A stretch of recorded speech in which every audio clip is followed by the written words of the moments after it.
Hello everyone. This is dream number 3 regarding the church. And I was asleep at night dreaming this also. And I walked into another church building. And I went and sat down. There was a church service going on. There was a preacher preaching in this one too. And as I sat down, but these were kind of like plastic chairs or whatever, just all kind of in a, in not too large of a room this time. It wasn't that large. The other one was huge. This church was smaller.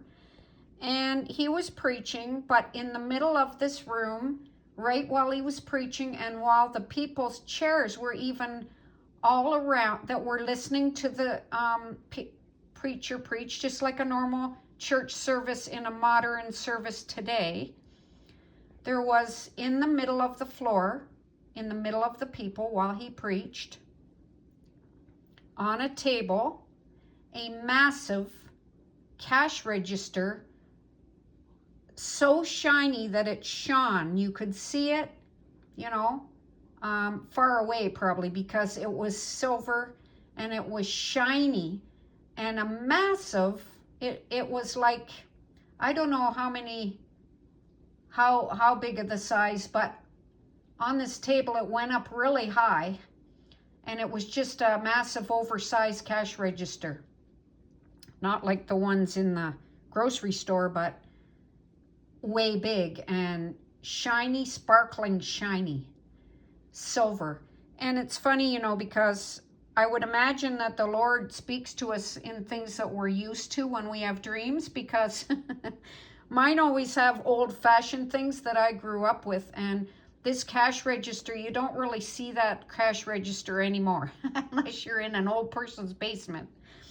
But it was the old-fashioned, great big shiny ones, and I wonder, you know, that was probably how I recognize it, being older, in my 60s. So that's kind of funny the way the Lord does that. But I think that he does that, you know, just it's something familiar with you, how you could maybe understand the dream he's giving you. So anyway, that was the end of that one. I just remember I was shocked to see this massive cash register, all shiny, in the middle of the service, and the pastor preaching with this great big cash register. It shone like a, you know, almost like a, I don't want to say idol, because I'm not going to interpret these. I'm going to leave that for you. I have my own ideas, but I'm going to just tell the dreams. But just like a kind of idol in the middle of the church, just shining, you know. So anyway, that's dream number 3, and I have some more if you want to watch for those. God bless.